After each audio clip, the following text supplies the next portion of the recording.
Welcome to Brewsers, a podcast about beer, coffee, booze, and bruisers. I'm your host, Rody John, and today we speak to Dejan Kajic. We talk all about Battlefield, Fight League, Jiu-Jitsu, and Universal MMA.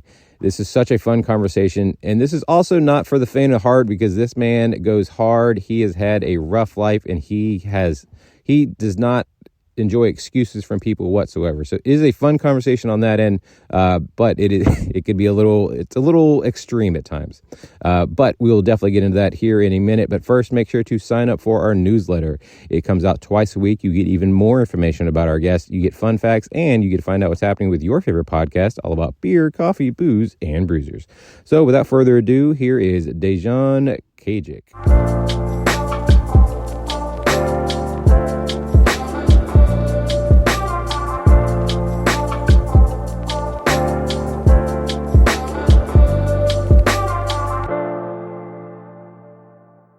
I'd like to welcome to the show, Dejan. How are you doing today, sir? I'm good, brother. I'm good. Thank you for having me. Appreciate it. Thanks for coming on. Yeah. So for the people at home or wherever they are listening to this, can you kind of tell us where you are, what you're doing, paint us a kind of word picture for us? Oh, do you want the good picture or the bad picture? I'm just kidding. No, I'm based out of Vancouver, Canada. I've been a professional fighter fighting out of Vancouver for the last 13 years professionally. You know, doing that, been ranked, in my eyes, ranked number one in the country for the last 3-4 years. But, you know, I'm ranked number 1 and 2 around that area. Been a 7-8 fight win streak, 6-time Canadian champion, own my own gym locally. And I was born in former Yugoslavia. Was born and raised during the fall of communism, fall of all the bullshit, all the war and stuff like that, and we immigrated here in the mid-90s with the family, with my brother and my parents. There's a little history about me. I did not find that out in my research, and now that's almost more fascinating than anything else I did find. Talk us through that, because that is a survival story that I don't feel like it gets told enough. Tell us everything that kind of, all right, so what age did you move over here? I was about 12. Oh, so you remember a lot of it then. Oh, yeah. I remember all of it. Oh, I remember, okay, it was bad. It was bad. Like, we have a joke, kind of funny, pigeon soup in my family, because during one time there was no food. There's no food. There's no water. There's no food. Bombs were falling down, and me and my brother we would take turns. A couple of families would borrow this air gun from one of the neighbors, and then you just go on the streets and you look for pigeons. When we shoot a pigeon, my mom would collect rainwater. She'd boil it, and you after you clean it up and stuff, and that's all we would eat. And those are not. Yeah. Go on, brother. So, for those that don't know, I guess how does pigeon taste?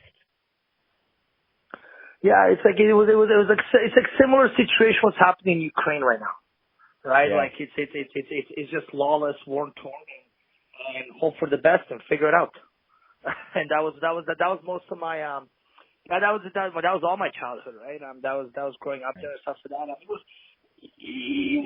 hard, but then when that's the norm, you don't really understand it. Like, you know, first you're younger, your parents grasp the danger and the whole idea a lot more than you as a child, but then you start getting older, and then when you move out and you see what the normal environment is compared to that one, then you can kind of understand, holy shit.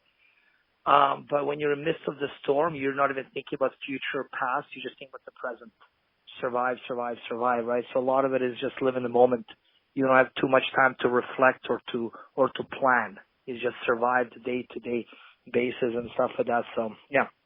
It was, you know, in a long term, it paid out for me, but it was definitely a heavy price to pay.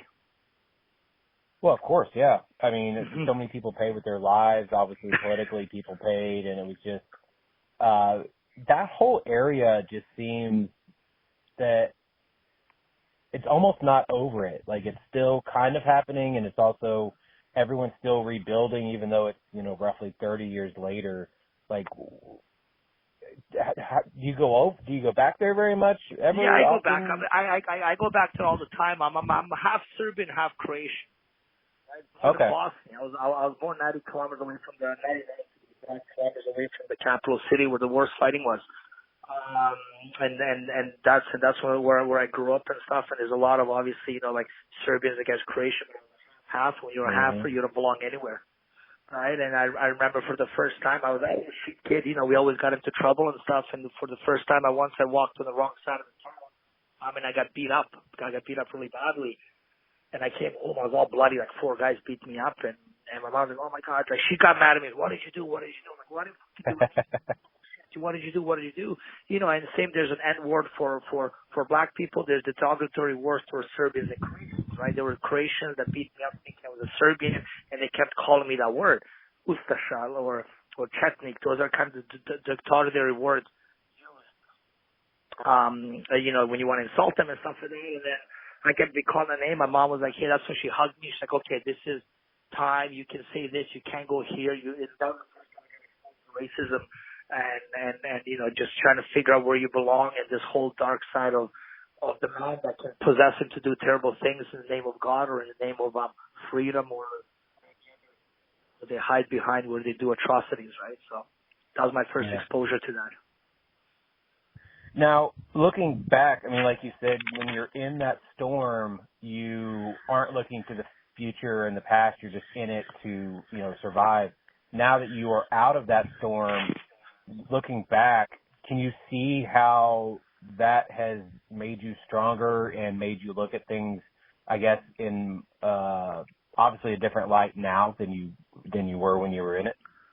Oh, 100. Like, so I bit on the Western bug a little bit. I call that the Western bug.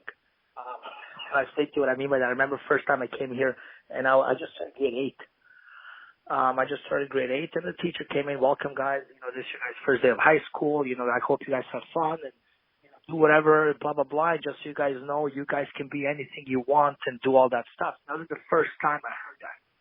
Everything is about survival. And I just raised my hand up. Like, what do you mean anything? And she looked at me like, "Yeah, you can do anything you want in life." And I raised my hand up the second time right away. Like, anything? Like, yeah, anything. And she walked away. I raised my hand for a third time. Like, anything. Like, yeah. And that was when imagination just fucking exploded. And then I just kept and that's why I got into sports a lot early and stuff like that. It's just, I just wanted a meal ticket to not live like a lot of third generation immigrants came in. They had to do 2-3 jobs. Anybody that was kind of they're painting, they're doing this, like what my dad is a welder, my brother's a welder, they work on the shipyards, I finished for welding, so there's this whole generational of just like labor. There's nothing wrong with it. I used to weld and all that stuff, but that was the first time my mind just got exposed to imagination. And I was like, and then the older I got, man, the more I just kept telling everybody, man, I won a life lottery. There's 8 billion people in the world, 4 million in Vancouver. If you do the mathematical odds, that's a life lottery. I not only did I get to live one of the best cities in the world, I got to live one of the best countries in the world.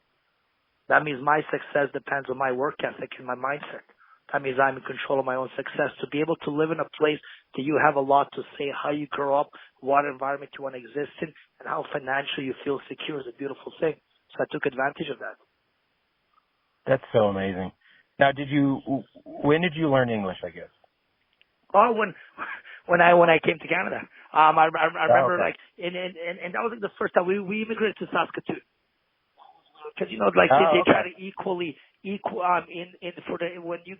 you immigrate to a country, they try to equally populate the country, right? So they're kind of somebody goes to Calgary, Winnipeg, and all those things.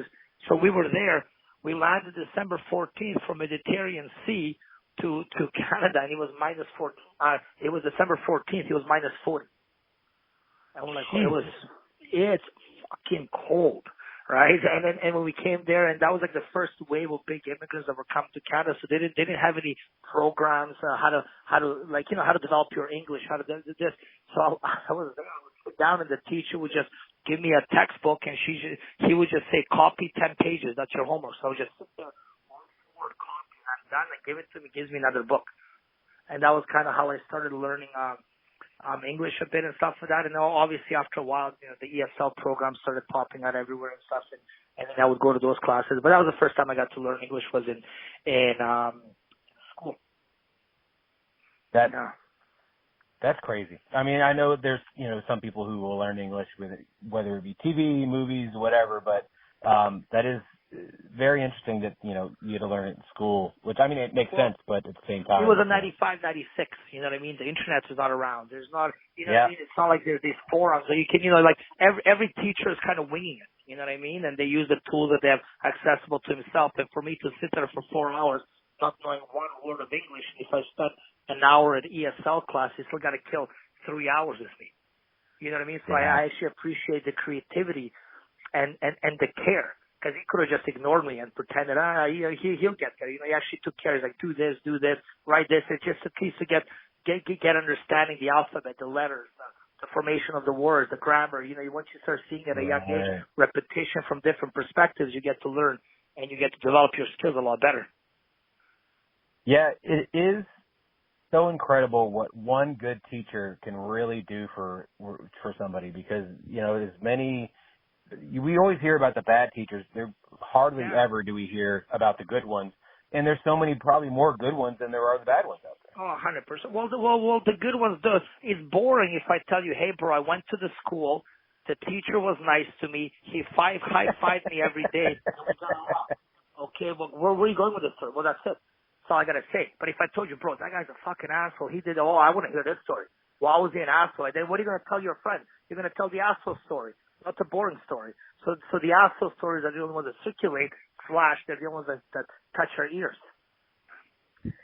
Yeah, I do think that's part of the world nowadays that they'd much rather hear about all the bad shit that's happening than the good. I mean, just look at the news. How many good stories do you really see out there? Maybe 1 out of 30 to 40.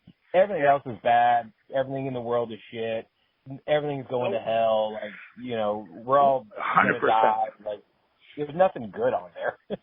Yeah. Well, and it's also this new world. The only time I find it so how old are you right now? I'll be 40 in August. Okay, so we're the same generation. I'm born in 84. You're born in 83 then. Oh, yeah. Yeah, so we're the same generation. Like our generation, and I used to look at movies, shows, stories would tell you'd fuck up, and then the cool thing is there's a comeback. You come back, you watch those hockey movies. So that's what it was. But this new generation, the only time you get love, attention, and any eyes on you is when you view yourself as a victim, right? And then when you view yourself as a victim, you get all the love and all the applause and all the attention that you feel that you need. So the minute you overcome that issue, that flock goes to another victim. So you're not encouraged to overcome things. You're encouraged to feed that victim mentality because that's the only time you get any appreciation and love. As in your generation, but as in your generation, you were encouraged to overcome things. Because I want to hear your story. You were hitting rock bottom and overcoming things. That was the heroes, from Bruce Willis. You watch those movies like Arnold Schwarzenegger. Back then, that's where you were always like the comeback story. There is no comeback story now. It's victim, right? And the reason I don't respect it because it's the cheapest currency for you to earn any type of value through your eyes. It's a cheap currency. It's an expensive currency to overcome things. Get your shit together. Work hard. Have a good diet. That's an expensive currency. Then there's less of us that make your way that way. As a result, the cheapest currency is the louder one. As a result, it becomes authentic one. Now the whole world runs on a very cheap currency. Yeah, you're so right. And everything, just look at your phone. Like, if anybody actually wants to know why they don't have time to do things or make time to do things, go look at your screen time and you see real quick, oh shit, I have 6, 8, sometimes even more hours a day to look at my phone. However, I have all the excuses in the world why I can't, like you said, have a good diet, be in a better place in my life, be in a better, stronger relationship, be closer 100%. with my kids. Like you're spending far more time seeing what other people are doing with their lives and figuring out that quote unquote news as opposed to figuring out, you